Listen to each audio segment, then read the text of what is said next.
All right. Assalamu alaikum wa rahmatullahi wa barakatuh. Alhamdulillah. Either I just got ignored or everyone was busy talking. Assalamu alaikum wa rahmatullah.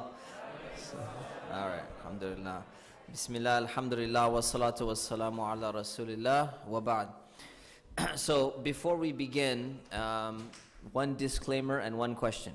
So the first disclaimer is, if there's any children here or anyone under the age of 12 or maybe 13, this talk is going to get a little bit graphic in some cases. So if you're a parent and your child is here and you think that you're not comfortable with the child being here, I would probably recommend no one under the age of 13, like the two who just walked in right now. I would recommend that they probably not attend this talk unless you talk about these type of issues with them regularly. If you've already introduced it, you've sat down, you've had the talk, they've attended the class at school, should be okay. Otherwise, usually when I give a talk like this, and I talk about certain things which may be a little bit more graphic or words that may be a little bit more direct, I have some parents coming to me and telling me that, how could you use those type of words? We can't address a topic like this without using certain words and using, describing certain actions.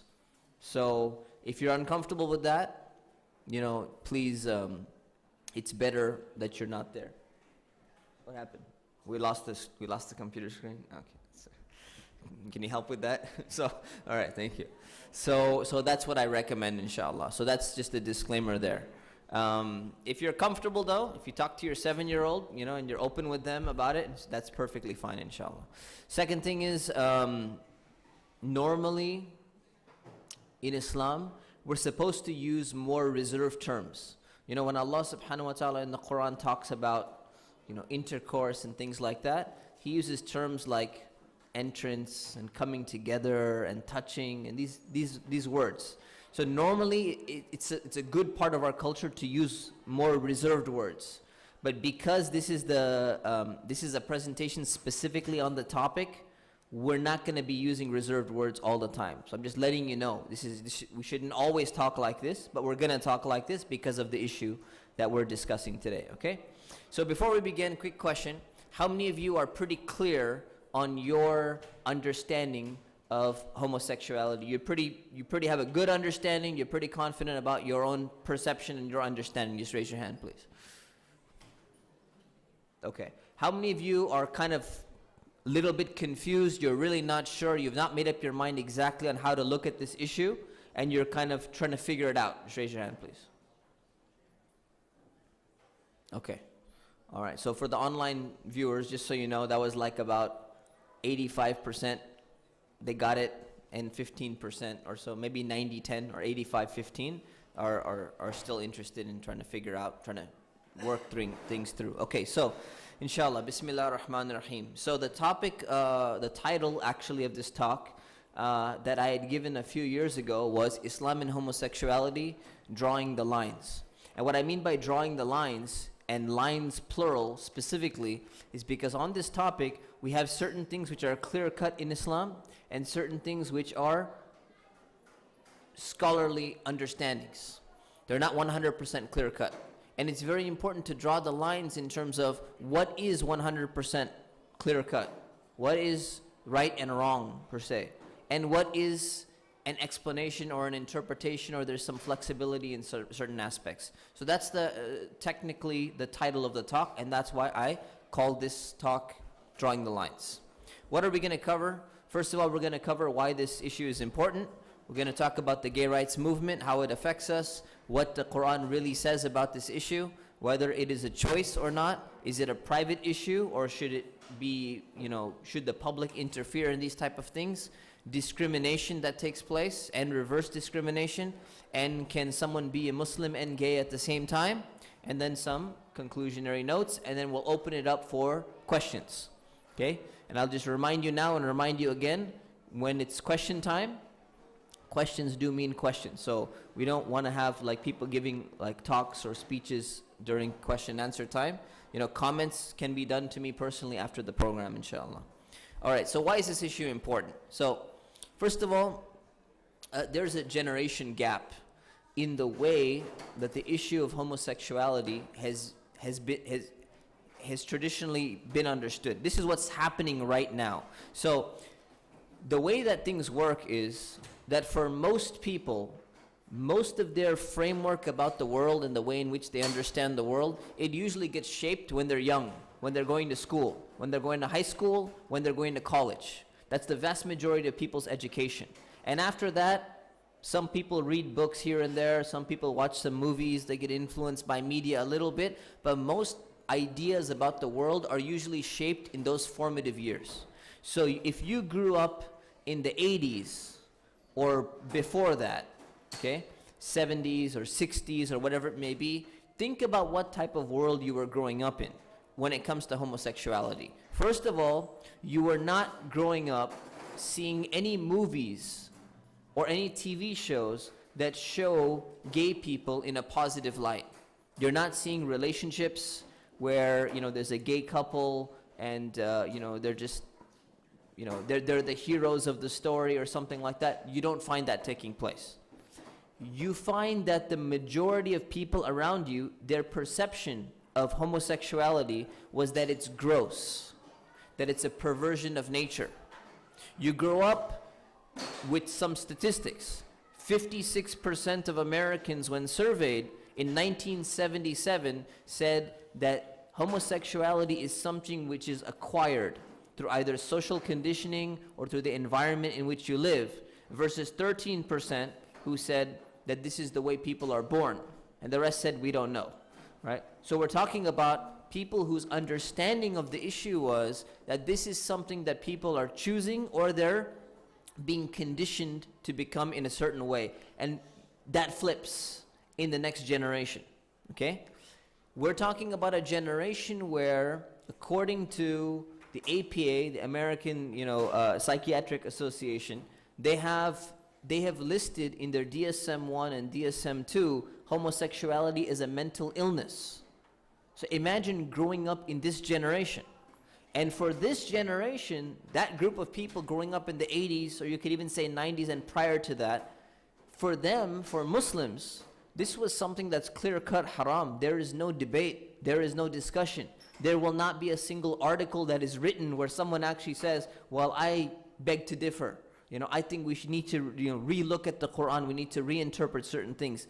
That's one generation of people who grew up like that.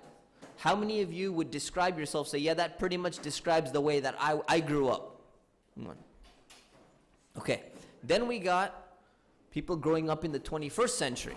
And in the 21st century, things are very different.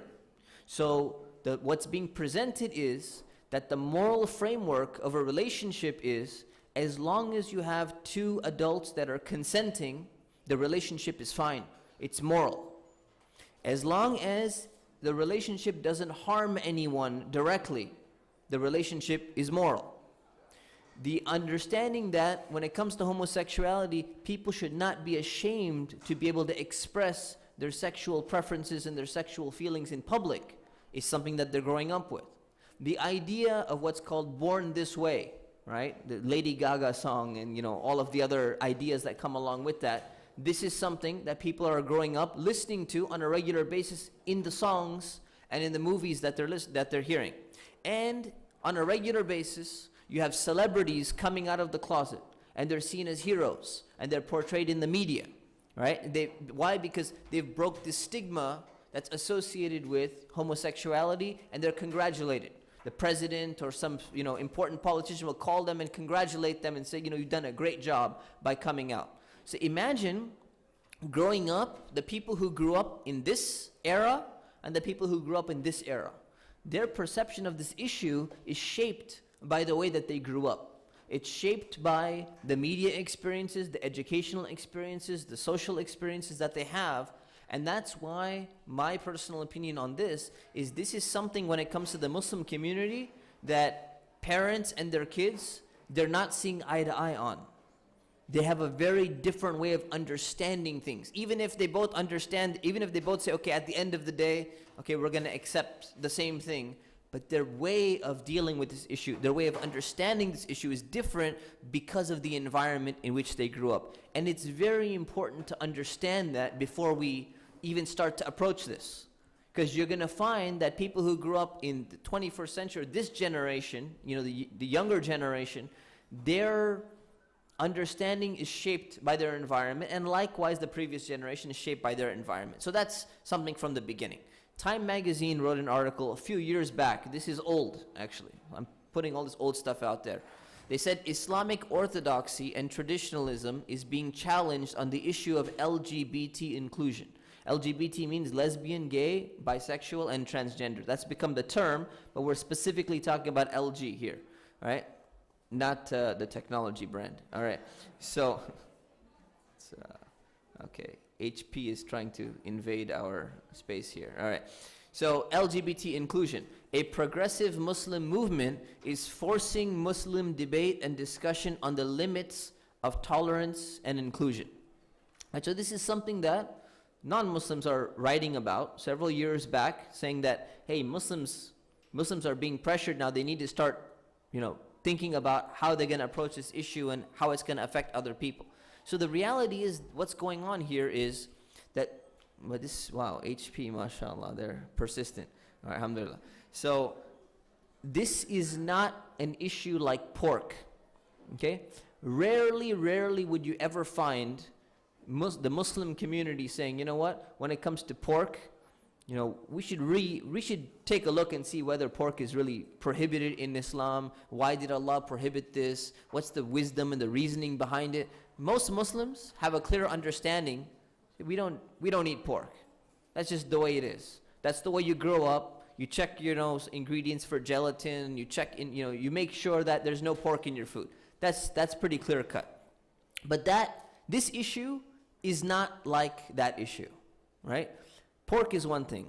This issue is an issue that's similar to marijuana and similar to the hijab. You will find debates in many Muslim communities, specifically in California, because we happen to be a little bit more of a liberal state. In California specifically, you find debates on marijuana where you find people from younger generation and others saying that no, we think that we can somehow look at Islam and make a case for smoking marijuana is not a problem in Islam. And likewise, many people, they look at the Quran and they say, well, hijab, it's not really, you know, clear-cut in the Quran, and we're not sure if it's mandatory or not mandatory and all of that. So this is not one of those clear-cut things. And that's why it's a very important issue. It's an important issue to discuss. It's an important issue to dialogue about. It's an important issue to debate sometimes. It's important to talk about it, and it's a real issue. And the reason why I'm talking about this is because many people who grew up in the 80s and before that, whenever I give a talk about this, they say, what a useless topic. What a waste of time. Why would you even talk about this? Why don't you talk about like taqwa or how to connect to the Quran or something that's more important? This is a non-issue. There's no point of talking about it. So I'm trying to explain that people who came from that generation, they don't think this is important because for them it's not important. But what they don't realize, and they have to realize, is that for people who grew up in this other generation, it's a very important topic. It's a very serious topic. And they have a lot of questions about this. So it's not a waste of time. We need to understand that off the bat, okay? So when it comes to this challenge, we have this challenge taking place. What is the limits of tolerance and the limits of inclusion when it comes to homosexuality? So many Muslims are confused, not the ones in this room. Only 15% raised their hand and said that they're kind of trying to figure it out. But many people have a lot of questions about this. So whenever we have a question in Islam about something, where do we go? We go to our primary sources. Our primary sources and our number one source in Islam is the Quran. So when we go back to the Quran, that's the first thing we should do. We should go back and we should look what verses in the Quran talk about homosexuality. So what we find is the verses specifically are the verses from the story of Prophet Lut, of Prophet Lot. Now if you do a search, I did a quick search, you tally it, there's about 105 verses in the Quran about Prophet Lut, okay, throughout different surahs in the Quran. The ones which are most relevant to the topic at hand are these ones which I've chosen, which is from Surah Al-A'raf, chapter 7, verses 80 to 82. So what does Allah subhanahu wa ta'ala say? We'll go through them in detail. It says, أعوذ بالله من الشيطان الرجيم وَلُوطًا إِذْ قَالَ لِقَوْمِهِ أَتَأْتُونَ الْفَاحِشَةَ مَا سَبَقَكُمْ بِهَا مِنْ أَحَدٍ مِنَ الْعَالَمِينَ. What does that mean? It means, and we sent Lut, we sent Lut, right? And he said to his people, do you commit the shameful act, al-fahisha, in which nobody in the world has ever preceded you? Right, so what is happening here? There's a story of Lut. I can't go through the whole story, but like other prophets, Prophet Lut was sent to his people in order to correct their belief in associating partners with God, in order to correct other immoralities that they were committing. So Allah subhanahu wa ta'ala, the God in the Quran, is telling Lut, telling people, remember the story of Lut when he went to his people. This is the way in which he tells the story. He went to his people, and Lut told his people, are you committing the fahisha, right? You're actually coming to people in a shameful way in which nobody in the world has ever preceded you, meaning as a people. This doesn't mean that there's not been a single person who's ever done this in history prior to Lut. It means as a people, as a group of people who practiced it on a openly on a regular basis. This is what it's talking about. Okay, the next verse. إنكم لتأتون الرجال شهوة من دون النساء بل أنتم قوم مسرفون. Says you come to men lustfully instead of women. No, you are a people who cross the limits. Musrifun means people who take it too far, go extreme. Level of extremism there, right? And then the next verse, it says, وَمَا كَانَ جَوَابَ قَوْمِهِ إِلَّا أَنْ قَالُوا أَخْرِجُوهُمْ مِنْ قَرْيَتِكُمْ إِنَّهُمْ أُنَاسٍ يَتَطَهَّرُونَ. The answer of his people was no other than to say, expel them from your town. They are a people who feign or pretend too much purity. So their response was sarcastic. Let's get rid of these people. Let's get rid of Lut and his followers because of what they're telling us. These people they're too pure for us. Let's just get rid of them. That was kind of like their sarcastic response. They say, if what we're doing is wrong, then you're pure. So we're going to kick you out. So now here's the thing. The Quran is talking about this. And what we find is we find articles coming out on different, websites, sometimes different magazines, saying that we need to relook at the Quran because whatever traditional classical Muslim scholars have said, right? If you look at every single tafsir that's ever been written, as far as my knowledge goes, for the last, first 1300 years after the Prophet Muhammad, peace and blessings be upon him, the way in which the story of Prophet Lut is interpreted, and these verses specifically, the way in which it's interpreted, it's saying that the people of Lut, one of their sins and one of their crimes was openly practicing homosexuality. But what's happening is you find a group of Muslims who are saying, intellectuals or whatever you want to call them, they're writing and they're saying, this interpretation of the scholars is their interpretation. We need to go back and we need to reinterpret the verses or re-look at the verses to see whether that's really the case, or did they, because they grew up in that generation, right? These Muslim scholars forget the 80s. They grew up in a totally different generation. So what the claim that's being made is that they had their own cultural baggage. And in their tafsir, in their exegesis or the explanation of the Quran, they're projecting that cultural baggage into their own interpretations of the Quran. So that's the argument that's being made. And there's even been a book written about this. I'm not going to promote the book, so I won't tell you the name of the book. I don't really want to promote it, but you can buy it if you want. There are several articles written about it. There are websites. There are groups. There are many people who are making this claim. So I don't want to. I can spend an hour breaking all of this down and explaining this, but just basically what we need to understand is a few things. First of all is the word fahisha, right? So the Arabic word, which I'll highlight here, is here, fahisha. It means a shameful act, right? The word fahisha is negative. It's not something that can be reconstrued as being something somehow neutral or being positive. So the context doesn't really warrant a reinterpretation of the word fahisha to somehow mean something that is non-negative, right? So that's really not open. The second part is that one of the claims that's being made is that this, the behavior of the people of Lut, their crime or what they were doing wrong, has to do with the fact that there was no mutual consent. So we talked about the idea of mutually consenting adults. So one of the arguments that's been made is that the reason why Lut was upset, or not upset, but like warning his people and saying you're doing something immoral, is because they were not engaging in consensual sex, basically. This is the argument that has been made. And the way in which the argument has been justified is because at the end of the story of Prophet Lut, there are these angels that come in the form of human beings, and these angels are basically, people are coming and pounding on their door, and they're basically taken away, and they go and engage in homosexuality. Not by willingly, but kind of like it's forced on them. So because the end of the story talks about an incident of kind of like pressure, it doesn't say specifically force, but someone was kind of pressured into doing this, and Lut was trying to stop this, the rest of the story is trying to be reinterpreted as saying that this has to do with rape, has to do with non-consensual sexual relations, and that was the crime of the people.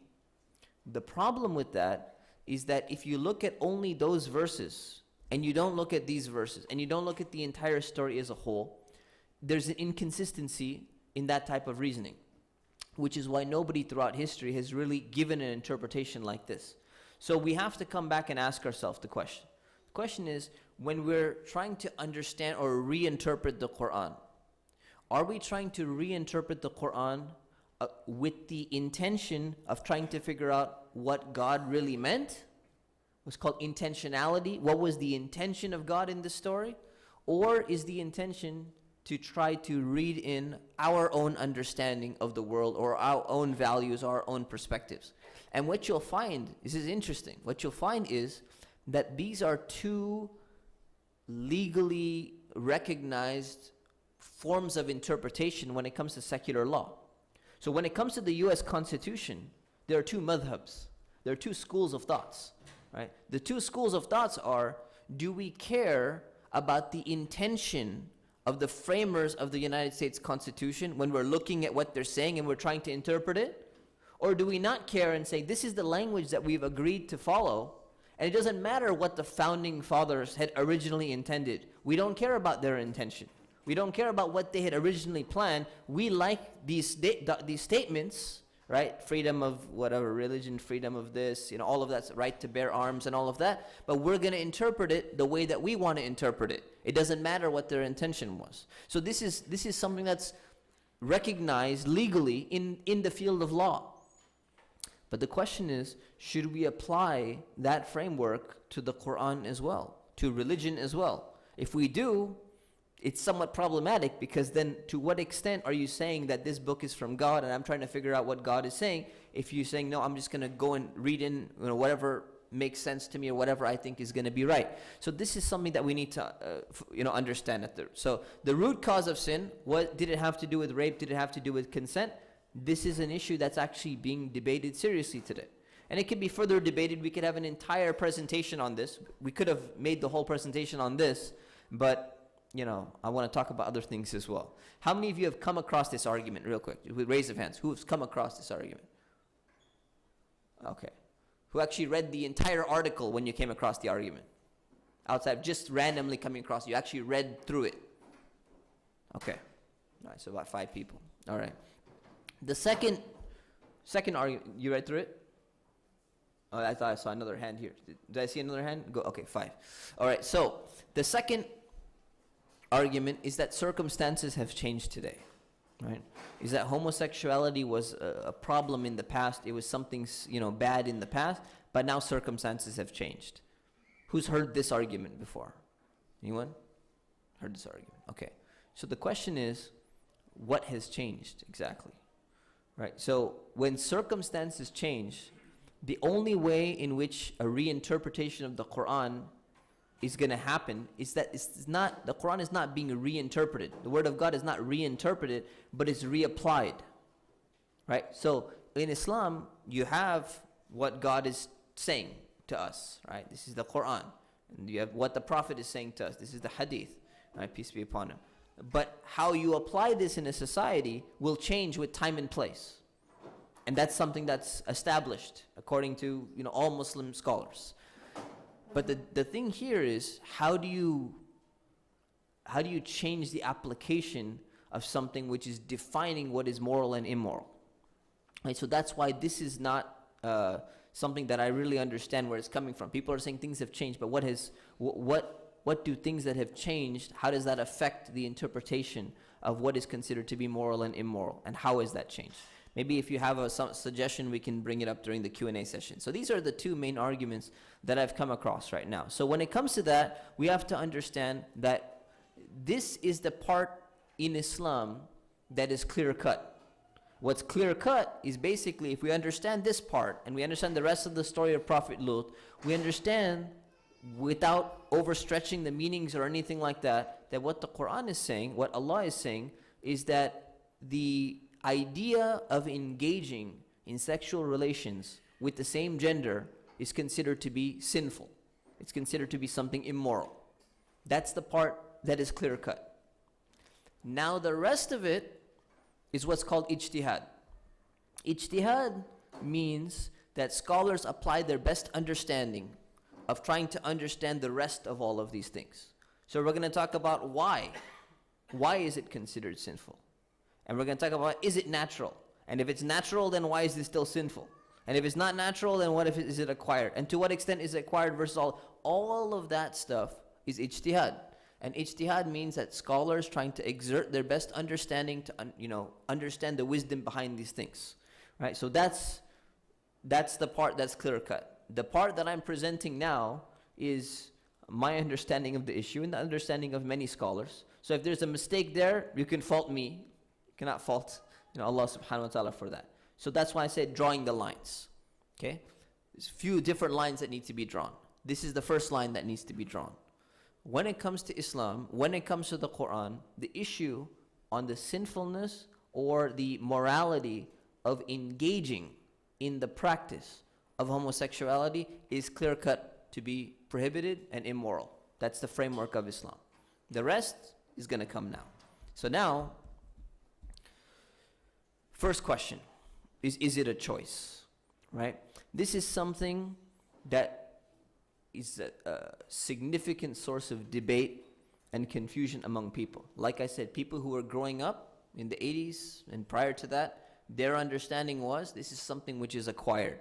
And now if you ask most people, they will say this is something that is, you're basically born with it. It's not a choice. You don't have the ability, it's something that you can't deal with. It's just you didn't determine this for yourself. So this comes back down to the idea of what is natural. So people say, for example, that if homosexuality is sinful and if it's immoral, also sometimes the word it's unnatural is thrown out. So when you use the word unnatural and someone says, but this is the way I grew up. I've had these feelings ever since I can ever remember. And what did I do? Like, can you specify for me what exactly did I do that, caused me to become like this and have this type of attraction? That actually influences the way in which people perceive the issue of homosexuality. And I'm going to tell you why. Okay, so first of all, the idea of is it natural?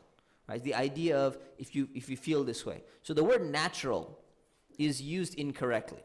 So one of the arguments that comes out that a lot of people make is that, look, there are even animals that exhibit gay behavior, gay tendencies. So they engage in homosexual, acts. So you say, if there's animals that do that, then what about human beings, right? The problem with that, who's heard this argument? I'm just trying to make sure. Okay, you've heard this argument. Okay, the problem with that argument is it doesn't really relate to what we're talking about, number one. But the other problem with the argument is that other animals exhibit different type of behaviors. A black widow and a praying mantis will actually eat the male after mating. So if someone says, well, look, it's natural, it's found in nature, that doesn't mean it's moral, right? I want to make that clear, to the sisters. After mating with your husband, should not eat him, okay? Don't kill him, don't eat him, right? Just because you have other people in the natural kingdom, doing that, right? That doesn't make it right. It doesn't make it justified. So bringing the idea of animals doing something doesn't justify something else, right? We're talking about human beings. And this is actually important. The reason why it's important is because the way in which Islam looks at things, the way that it looks at the world, is that the human being is considered to be something special and distinct. Whereas other people look at the world from a different way. They say the human being is not something special. So, for example, there are many people who do not eat meat. And they say, we do not eat meat, not because of animal cruelty and all of that stuff. We don't eat meat because an animal is a living creature, just like a human being. Would you kill a human being and just eat it? No, obviously not. Would you kill a cow? They say, well, a cow's a living being. It feels pain. So therefore, people who are eating meat, this is immoral. They're killing these animals, and the animals are feeling some type of pain. Or if they're not feeling pain, let's say they feel no pain whatsoever, you've taken away their lifespan. So you could eat a hamburger, right? So that perspective of the world is very different from the perspective of what Islam is saying. Islam is saying that certain rules, regulations, morality, all of these things, they apply to human beings because God defined these things and gave a special status to human beings. So it's a very different perception of the world, and this perception of the world influences the way in which we're going to view this issue as well, okay? So why does it matter, right? Why does the question about whether being gay is a choice really matter? It matters because it frames an argument for the gay movement, okay? And the argument is this, is that if someone is born gay, then that sexual orientation that they have is an innate characteristic like someone's race. You're born with a race. You were born darker, you were born lighter, you were born black skin, white skin, brown skin, whatever it is, that's the way you are. Unless you want to go and get like a, Michael Jackson surgery or something like that, you're stuck like this basically, right? That's what's going to happen. So you're going to have to deal with all the consequences of what you are, because you were born that way. So what ends up happening now is that if that argument is conclusive, it's easier to politically make a case to equate racism with discrimination on the basis of sexual preference or sexual orientation. So that's why it's so important to understand these things. This is not, I'm going to talk about how clear-cut and all of that stuff is. But 1977 surveys in America said 56% of people, they thought this is not something you're born with. 13% of people said this is something you're born with. What changed? Afterwards, 2000s, 37% of Americans said it's your upbringing and your environment. 42% said no, people who are born gay, they're born at birth and that's the way they are and they cannot adjust. And this is old statistic, and now it's changed even more. And the percentage continues to rise and rise, the idea of it's not a choice, it's something that you're born with. Why is it important? It's important for two reasons. One, like I said, for political reasons. Because it's going to play a role in the idea of what is discrimination and what is not discrimination. Now it plays a religious role as well. And the religious role it plays is that the argument is if somebody is born this way and they have these tendencies and they have these feelings and these desires, then why is it sinful for them to act upon them? If it is, and God created them this way, then there's an injustice taking place. And I'm going to answer this question. But that's why it's important. I want you to understand why this question is important. Some people think it doesn't matter, just leave it, it's not a issue. No, it's an issue, and we need to understand why it's viewed as an important issue for two reasons. So like I said, one is the religious reason, because what will happen is anyone who says that this behavior is sinful, then if it's natural or quote unquote whatever you want to call it, then it's unjust. The classifying it as a sin is injustice on God's part. So that's one. And two is the political thing about discrimination that I mentioned. Right? So in the past, there has been many articles in the news and media about the gay gene that was discovered. Anyone came across that article? Do you remember reading that and all of that? So this happened, I forgot when it happened, but it happened a long time ago, all right? What happens with media is that when something comes in the media and it turns out to be wrong and it's debunked, the correction does not make the same type of headline as the original thing that comes in the media. This is exactly what happened with the first time it was discovered that there was a gay gene. The experiment could not be reproduced, right? So they realized that the person who was conducting it was actually secretly a practicing homosexual himself, who was actually conducting the research. They tried to redo the experiment. They were not able to get the same results. But that was a long time ago. But people's in their mind, they thought this is something that already came out. It's clear, it's conclusive, it's proven. So many people had that understanding, but they did not see the retraction of that. Research continued and continued for many, many, many years. The latest research came out of UC Santa Barbara. It's considered to be a liberal school. If you guys are in California, you know about it's like a party school and all that. So UC, sorry for the guys who go there.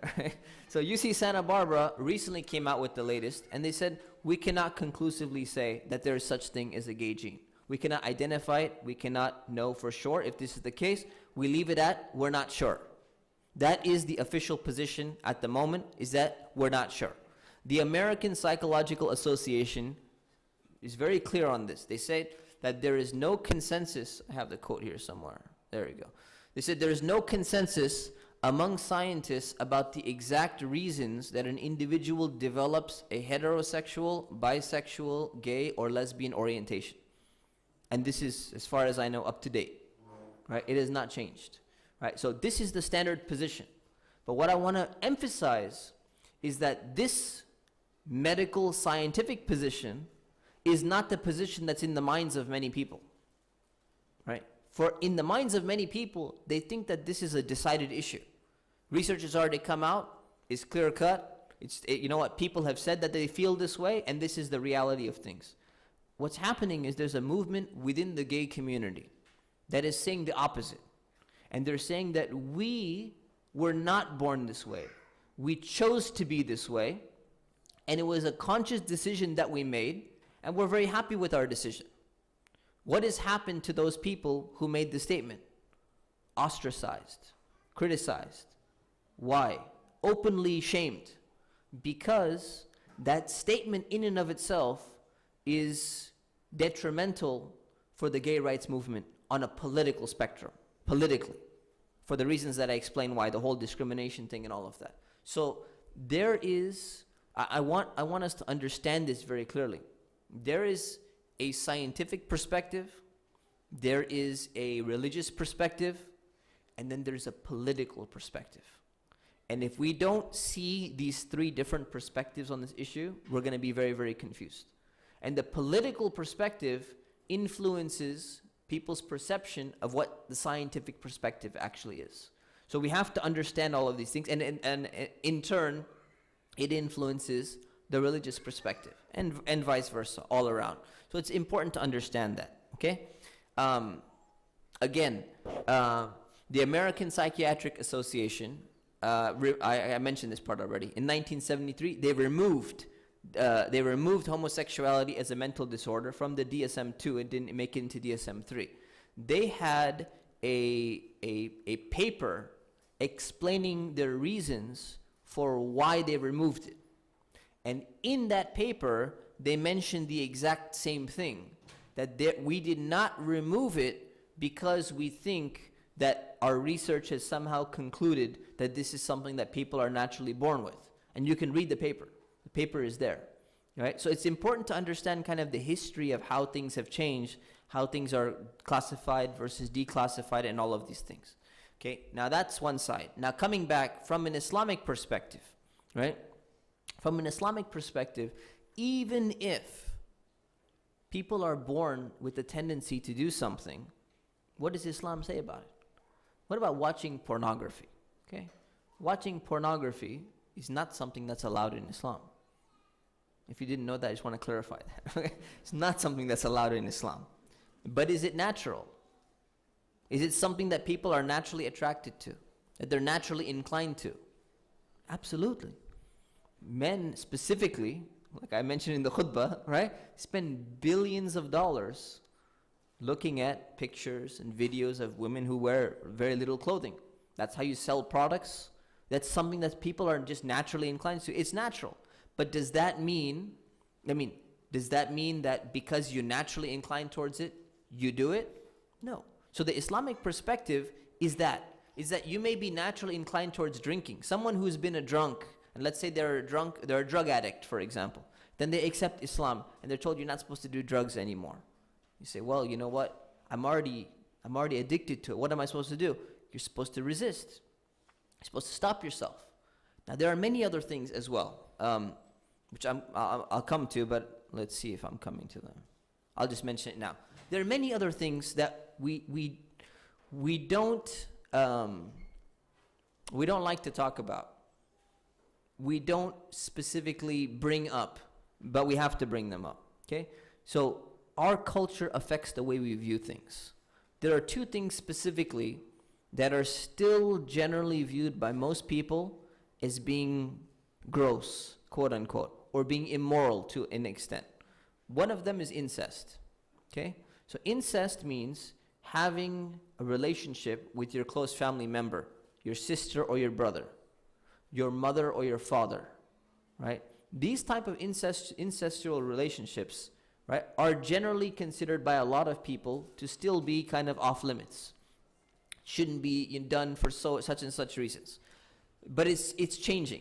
The perception is changing, and I'm telling you, it probably won't be a decade or two before I have to give a whole presentation again on Islam and incest, and the wisdom behind why and all of that stuff, even though it's still prohibited in many countries. But the second one I want to bring up is bestiality. Okay? And I gave the warning, by the way. So for the young kids that are here, I gave the disclaimer in the beginning that we're going to talk about some things. Okay? I know there's a new term for it, right? Actually, no, I just want to point out the results of incest is actually catastrophic for the family genetics. Thank you. It will literally kill you. Same thing with bestiality. Inshallah. That's why we don't do it. Thank you. All right. So we have so bestiality basically means having sex with animals. Okay? And there's a new term for it. Anyone remind me what the new term is? Zoophilia or something like that? Does anyone know? I guess it's good that you don't know. Okay. All right. So anyway, this is the I'm using the non-politically correct term. There's a politically correct term. What you have to understand is that the majority of Western European countries have outlawed bestiality, and the latest one to do it was in 2015. I believe it was Denmark, or one of those right next to it. The reason why it was outlawed is what happened was this was the last country that did not outlaw bestiality.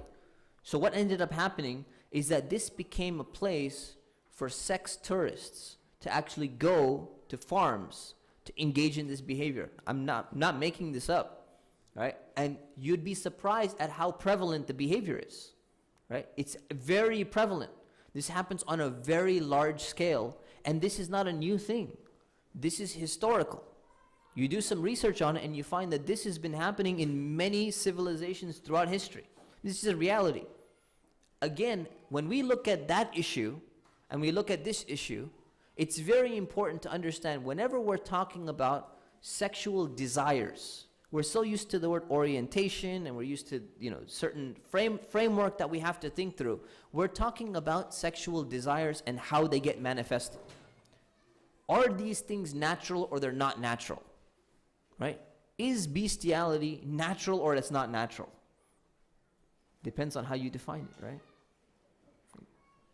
It's not an easy question to answer. It's not a black or white question because sexual desires are natural. But engaging in a relationship with an animal is not a natural manifestation of that desire. And what happens is that you have, and I've been doing a lot of research the whole week on this, you have very little research on the phenomenon of bestiality in the medical community, in the psychiatric community. You have very little research being done on this. And there's complaints. They say, why aren't we studying this phenomenon in more detail? Because it's something that it's something that's there to philia, right? So it's something that needs to be looked at. So from the Islamic perspective, there, if you look at books of Islamic law, what's called books of fiqh, you have Muslim scholars saying in there that if you, male, are attracted to beautiful young boys with smooth faces because they have some feminine characteristics, you need to control your desires. It's not something new. This is something that's been spoken about for a very, very long time. So is the attraction, can it be natural? From the sexual perspective, yes. Is it considered a normal or however you want to define morally normal manifestation of that? No. And there's a reason behind that. So that's why when we talk about terminology and we're talking about words, it's very important that we define and we understand things like what does the word normal mean and what does the word natural mean and what do we mean by these terms. We have to define these terms in detail. So this is a very important aspect of things. All right. So from the perspective of Islam, right? From the perspective of Islam, whether it's a choice or it's not a choice is not 100% relevant. The reason why it's not relevant is because oftentimes we have inclinations to do some things, we have desires to do things, and that's simply part of our test in life. You can desire your best friend's wife because she's very beautiful, or vice versa, or whatever. Just because you have that attraction or that desire to that person doesn't mean that you can engage in that desire. Doesn't mean that it's good. There's a problem with that, right? So this is the reality in Islam, is that when it comes to the idea of normal versus natural, even if Allah has created us with certain desires, that is part of the test to be able to control and resist those desires. And people have different tests. People are born in war zones and they grow up under oppressive regimes. That's their test in life. So the idea, the framework of saying, if you're born like that, then why is it just or unjust for God to test you with that? That is a purely secular framework of determining what is moral and immoral. But from an Islamic framework, life is a test. And there's nothing wrong with Allah giving us different types of tests and different types of inclinations and then saying, now you need to restrict yourself from engaging in these things. That's the Islamic perspective on the issue. And what Allah says, what the Prophet, peace be upon him, he said, if somebody intended to do a bad deed and he didn't do that bad deed, then Allah will write one full good deed for that person because they stopped that thing from happening. Right, so this is the perspective there. Moving on. Is it a private issue? Okay? So this is an important aspect of things. Is homosexuality a private issue or is it a public issue? What should Muslims' perspective be in terms of, the idea of welcoming this or promoting this in society? And that's the reason why we bring this up, is because there are many Muslims who are, what's the right way to frame it? Who are promoters of the gay rights movement. And they say we should be part and parcel of this, right? So that's why this issue comes up of whether it's private versus public. There are certain issues which are public which affect us. You can walk around naked in your house, but you can't walk around naked in public. On certain beaches you can. In many restaurants you cannot. Why? Because it's a public issue. Can you display pornography in public? In America, you cannot. But in Europe you can. So this is, if you haven't been to Europe, you walk into a gas station, right? And you will see those adult, quote unquote, adult pornographic magazines. They're right there on display and they're not behind. They're literally on display in the front. So you walk in with your 5-year-old to go and pay for your gas, your petrol or whatever they call it there, and they will, your son will just, your daughter or someone will just look at the magazine. It's right there open in display. Many European countries, right? That's just the way it is, right? They have casinos and slot machines inside of grocery stores. So you imagine you walk in your Vons, your Albertsons, before you even get there, you look over there and you see a slot machine. People go to the slot machine and the money they had for groceries, they'll gamble it away and they're not getting any food because they just spent it all. That's the way it's perceived, right? So there are issues that are moral issues, but what's happening is from the secular perspective, moral issues are seen as something that's private. You practice your religion, I practice my religion, he doesn't practice any religion. Our morality is whatever you do on a private level. But there's a public sphere.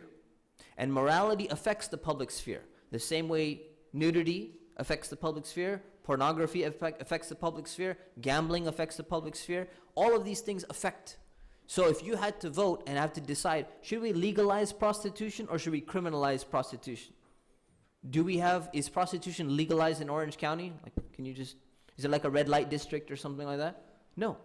If there was a law that was being passed to legalize prostitution, and someone said, hey, this is their right, you should not interfere in your right, you cannot force your moral vision of the world onto other people who do not see anything immoral with that. You go to Amsterdam, and there's red light districts all over the place. You walk by, I remember when I was a 16-year-old, I don't know why, I somehow ended up in Amsterdam. It was a flight, we got stuck basically. So walking by and you see someone in people sell you products like there's display windows when you're walking by. There are women in the display windows while you're walking down the street and they're like calling you. That's the culture over there. And you could talk about the harms and the benefits or whatever of that, financial independence and all of that. But the point is that moral issues play a role in the public sphere. And that's why the idea of supporting gay marriage and not supporting gay marriage, I know it's too late now, it's already done. But in retrospect, the idea of Muslims taking a stance or making a decision on what type of society they would like to see plays a major role, and many Muslims are confused about that. They don't know exactly what to think about that. So that's where we come to the idea of pluralism. Okay, well, let me say one thing on this. So when it comes to these type of issues, it is not a haram halal issue. It's not a haram halal issue. So let me give you an example like pork. Okay, if the United States of America had a law about to be voted whether to outlaw and ban pork or whether to keep it legal, are Muslims legally or Islamically obliged to vote that pork needs to be banned? Some people would think yes, right? But the answer is no. The answer is no. Because this does not affect this does not affect the public. And that's why in Muslim societies in the past, real Islamic states in the past, right? What used to happen is that Christians who were living as minorities under Muslim rule, or even as majorities under Muslim rule, they were allowed to have their pigs. And they would slaughter their pigs and they would eat their pork. And they were allowed to have their alcohol for their religious ceremonies. And they could go and do the communion with the wine drinking and stuff like that. Because it's not affecting the public good. It's not going to be tempting other people. But when it comes to public issues, there's something else, right? So that's the idea of pluralism that we need to understand. Who's heard the word pluralism before? Okay. So pluralism, in a nutshell, basically is a framework on how we can live with other people and deal with other people, basically. It means that we're kind of agreeing to disagree and respect each other, and you do your thing and I do my thing, and I won't infringe on what you're doing, you don't infringe on what I'm doing. So you got, let's say, a Muslim, Jew, Christian, and an atheist, and they're all sitting there, and he says, look, you don't want to believe in God? Okay, I'm fine with that. And the Jew looks at the Muslim and says, you want to believe in Prophet Muhammad? Okay, I'm fine with that. You can believe in that, I don't believe in that. The Christian says the same thing to everyone else, and they all live together, and they kind of come to a common framework and say, what can we agree upon? What kind of society would we like to live? What kind of laws should we have in our own society that we kind of generally agree upon and we think is good for all of us? That's pluralism. Different from relativism. Relativism, or moral relativism, is where the atheist says, look, I don't believe in God, but I believe in Islam as well. And then the Muslim goes, you know what?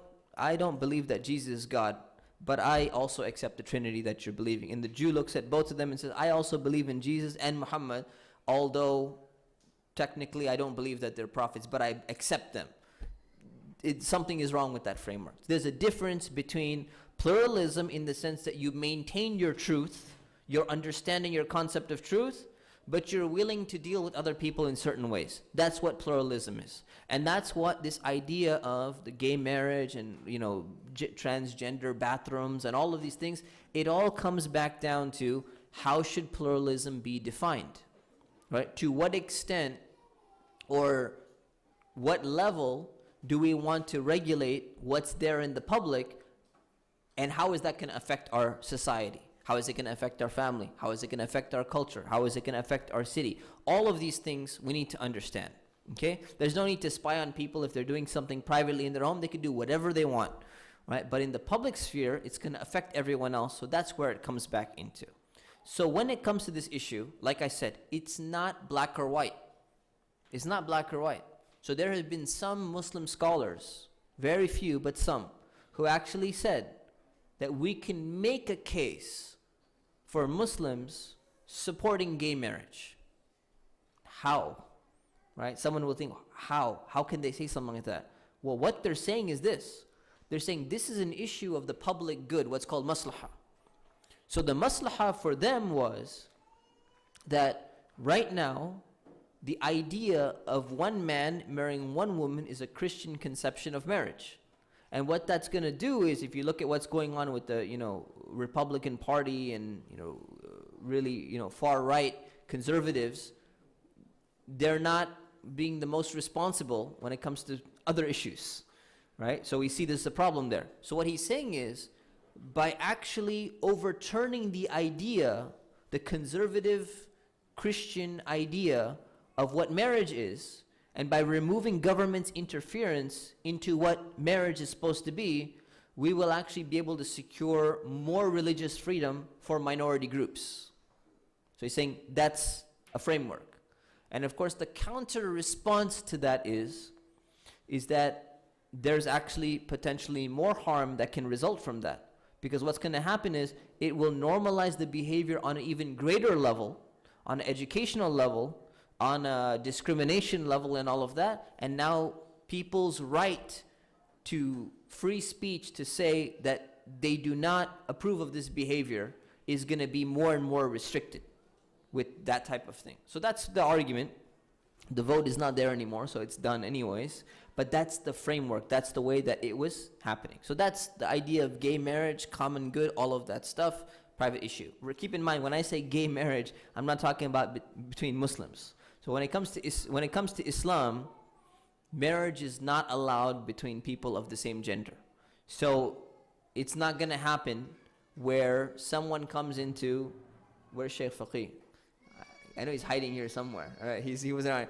No, it's not going to come to his office and say, look, Muhammad and Ali would like to get married. Can you perform the nikah ceremony? Right? He cannot do it. He's not able to do it. Right? But what's very important is he needs to maintain the right to be able to say no without getting a discrimination lawsuit against him. Because there have been people who've had lawsuits against them. Say, you have no right to discriminate against me because you're technically violating the law of California, which says you're discriminating on the basis of sexual orientation. But of course, a private institution, so at the moment they're protected, but it may not be in a year or 2 years or something like that. So that's where it comes from, right? So that I wanted to make that point clear. Let's move on. Discrimination. How do you deal with discrimination, all right? So people who are from the 80s and prior to that, there is discrimination against people who exhibit homosexual tendencies, regardless of whether they practice or they don't practice, right?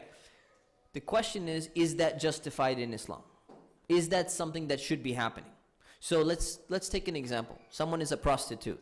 You believe prostitution is immoral. In Islam, prostitution is immoral. So you own a grocery store. Can that person, if they walk in and you identify that woman or that man or whatever as a prostitute, should you deny them the groceries that you're selling?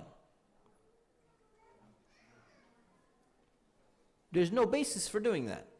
right? Because regardless of whatever immorality they're engaging or sin they're engaging them, you not selling them groceries is not really going to help them to stop doing that. And they're human beings at the end of the day. You can sell to whoever. But this became an American issue when Chick-fil-A, you guys heard about, said we don't want to sell to people who are gay.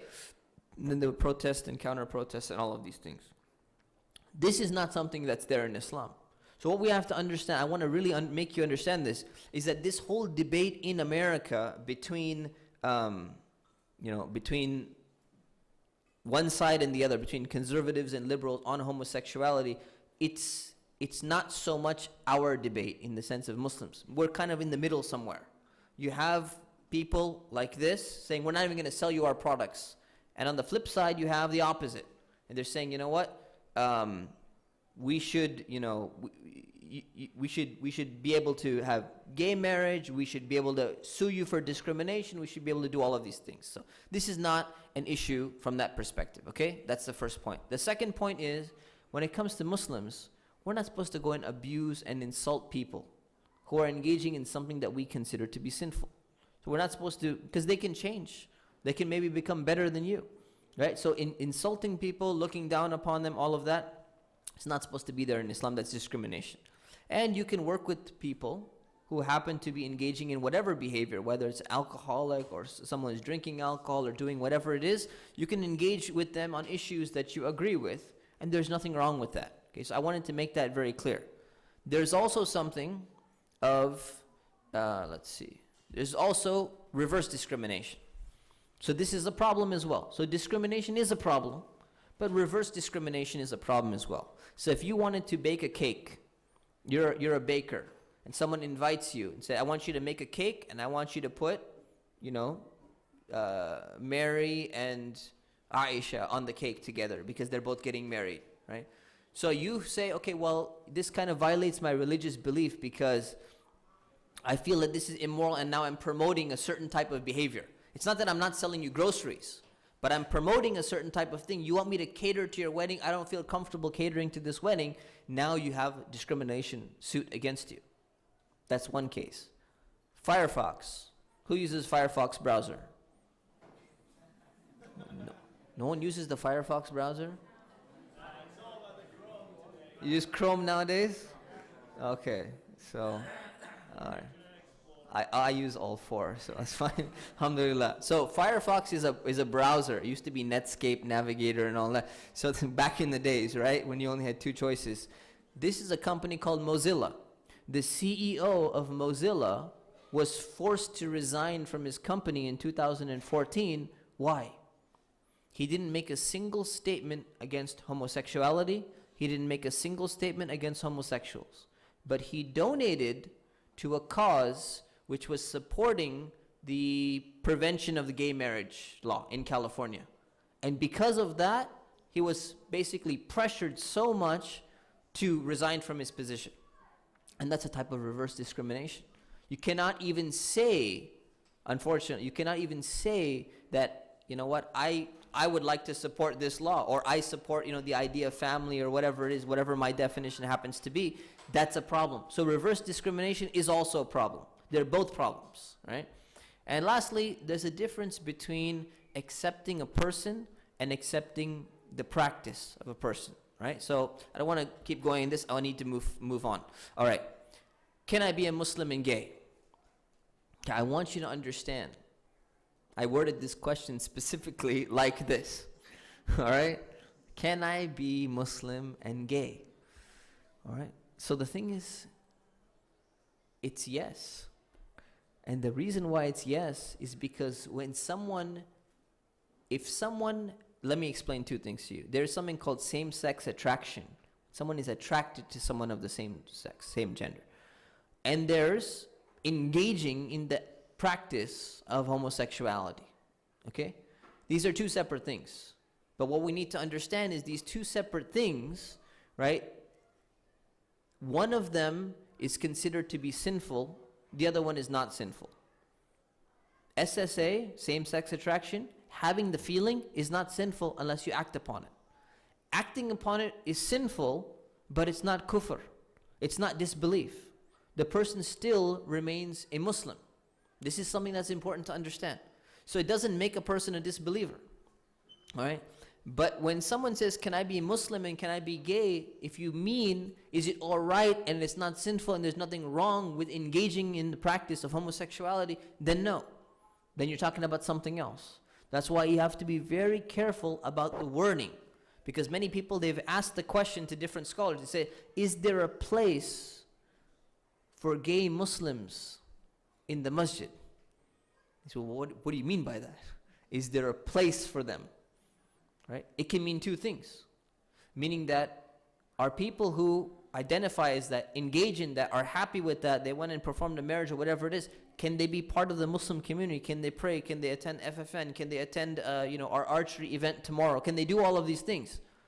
Yes. Can they come in and propagate their views and say, you know what, you have to accept that, I have this legitimate opinion and everything else? No. So there's a difference between making a space and acceptance. Acceptance as a person versus acceptance of the act needs to be differentiated between that. All right, so that's important. Lastly, I know I'm running out on time, so I want to make sure there's time for open queue. So I'm going to cut this short. We probably need a longer 3-hour seminar on this topic to really do it justice. But to finish up, we need support groups. I want to be very, very clear with you. I get people every month emailing me and saying, look, Shaykh, I have these same desires and I have this same-sex attraction and I don't know what to do about it and I don't know when it started and I don't choose it and it's driving me crazy and I'm not trying to, reinterpret the Quran. I'm not trying to do anything else, but I don't know what's going to happen to me. And I'm not talking about 1 or 2 or 3 people. I'm talking dozens of people reaching out. I talked to Shaykh Umar Suleiman, same things happening to him. Shaykh Yasir Qadi, same things happening to him. We're getting tons of people asking us these questions. This is a very serious issue. And one of the things which exacerbates the issue, it makes it worse, is they say, I tried to bring up the topic in my youth group, and all the Muslims just started making fun of me. And they started laughing and just shut me down. And what ends up happening is like, now I'm struggling with my faith. I don't even know whether I can be part of the community or not anymore. This is a problem. It's not just a problem that they're going through. It's a problem for the whole community because of the way people are responding to this. And I want to make it very clear, is that regardless of what's going on or whether it's social environment, conditional and all of that stuff, there are practicing Muslims who pray 5 times a day. Their prayer, the khushu', the concentration in their prayer is greater than mine and yours combined. And they're struggling with this issue. So it's a serious thing. It's not something that should be taken lightly. And it's not something that should just be joked off, right? So we need to be very careful about this. And we really need support groups for people, Muslims specifically, who are going through this. Because they don't know how to deal with it. And most imams don't know how to deal with it. I don't exactly know how to deal with it. I'm learning a little bit as I go along, but we don't exactly know how to deal with this case. But there needs to be some advice. These people are still Muslim. These people are still praying. These people still read the Quran. There are people who've memorized the entire Quran and they're dealing with this. Some people think, no, it can't be. How can someone memorize? We have really weird conceptions of things. How can someone memorize the Quran and somehow be dealing with this? This is the reality. If you think something's wrong with that, then something is wrong with your understanding. I just need to throw these things out there to clarify. You can have someone who went and studied 10 years of Sharia and they're going to be dealing with this issue. This is the reality. Right? So it's important to understand that, and it's important to learn how to deal with these things. First thing you can do is be supportive and not shut people down, especially when they're struggling. When they're trying to convince you to change what Islam says, that's a whole different ballgame. When someone is struggling with this and they're saying, I need to know what to do with this and what am I supposed to do, that's a totally different thing. So it's very important to understand that point. There was one of the companions of the Prophet, one of the Sahaba, he used to be a drinker and he used to drink a lot. And one time he got drunk and he used to drink a lot.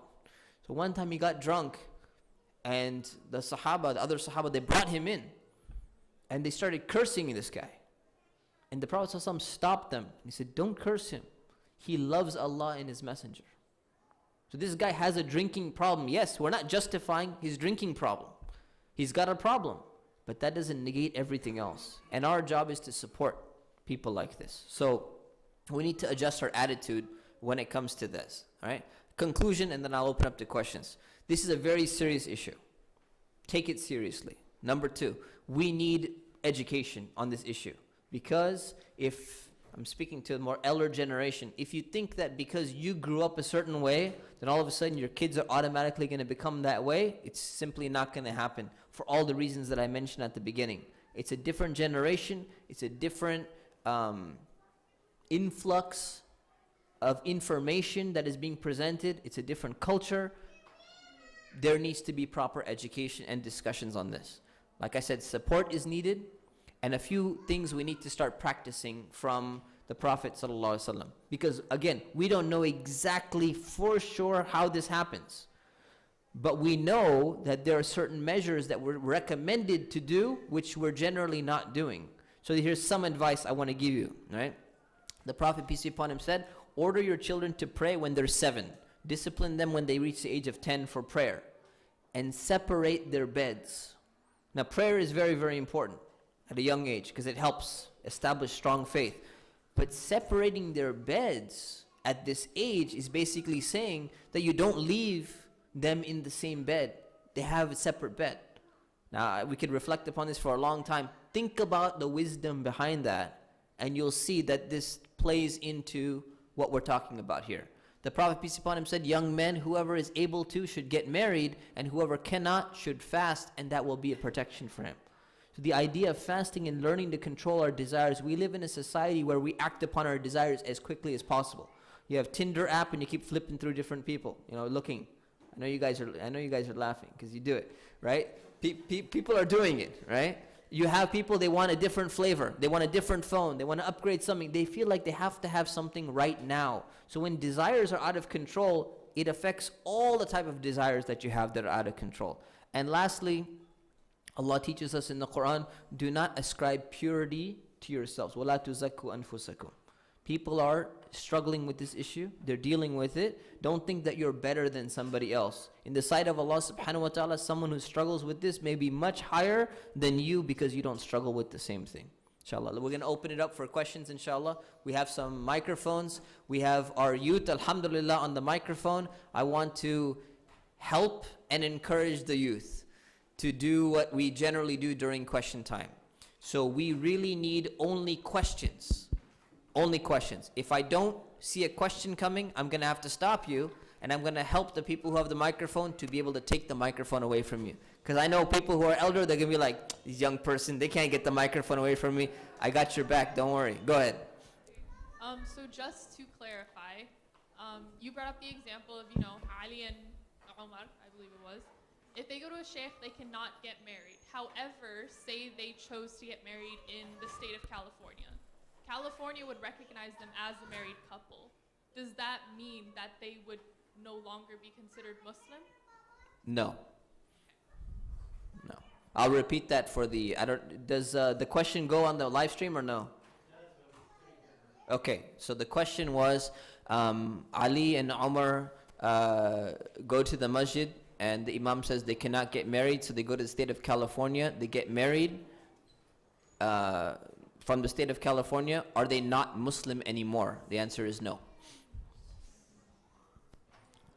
I have a question about what you said with voting, or signing petitions and things, because I know the LGBT community supported Muslims during the Muslim bans.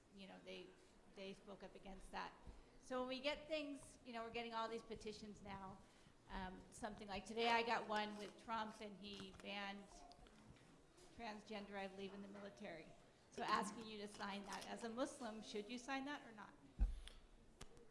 So sign the petition for what? Different petitions. Like today, one came through saying to sign Okay, a so petition against to Trump. understand your question is basically because the gay community supports Muslims on Muslim issues, like the Muslim ban, should we support them on their issues? Is that your question? If they're being discriminated against. If they're being discriminated against. Okay, so there's nuance to the answer. So the question is, if someone is being discriminated against, along the lines of what I mentioned in terms of not being sold products or being denied certain basic human rights, then yes, absolutely, we should definitely support them. When it comes to other issues in terms of promoting their moral values, that's an issue that's going to be on a case-by-case basis. Because sometimes discrimination is claimed, but while combating it, you're actually promoting certain moral values. And we have to be careful about publicly promoting moral values that conflict with our moral values unless they're really not a problem for the society at large. Okay. Next question. Right here. My simple question, the $1 million question here. Is it or is it not forbidden in Islam? All right, I'll give you the $1 billion answer. I don't get it anymore. This is confused. I'll give you the $1 billion answer. Okay, I'm waiting. Same-sex attraction is not unlawful in Islam. Practicing homosexuality is unlawful in Islam. So, homosexuality is forbidden in Islam like pork, like eating pork. Okay, so when you say homosexuality, it can mean two things. It can mean same-sex attraction, or it can mean engaging in the act. So the attraction is not prohibited, the act is prohibited. Does that make sense? Wow.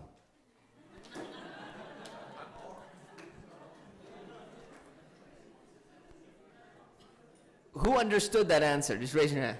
Alhamdulillah. So I'm not going crazy. Okay, alhamdulillah. Alhamdulillah.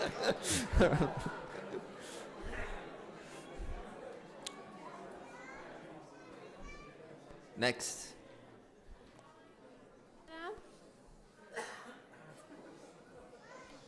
Is it off?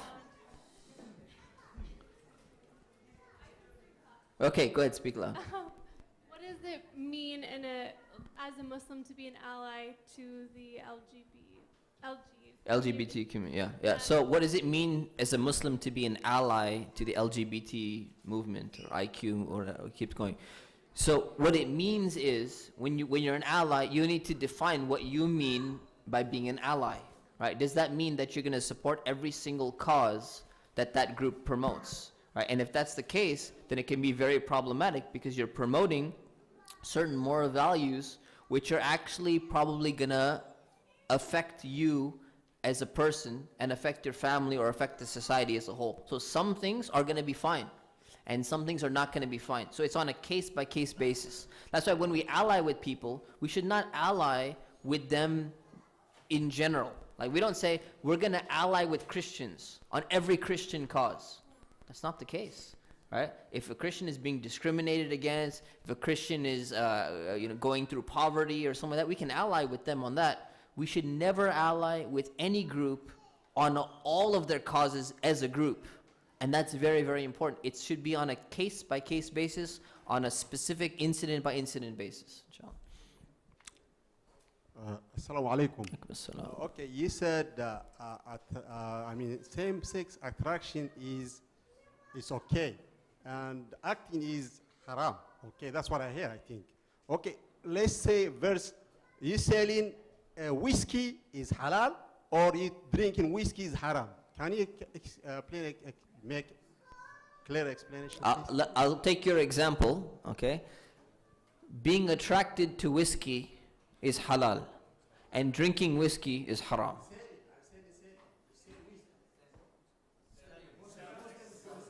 You said selling? Oh, selling whiskey. Okay. I don't understand I'm not understanding the example. What does selling whiskey have to do with right? But are you talking about whiskey or are you talking about homosexuality? Are you making an example? Yeah, but I'm not understanding where selling somehow. Right. So you're saying selling whiskey is like same-sex attraction? Yes. Okay. But how? I don't understand how.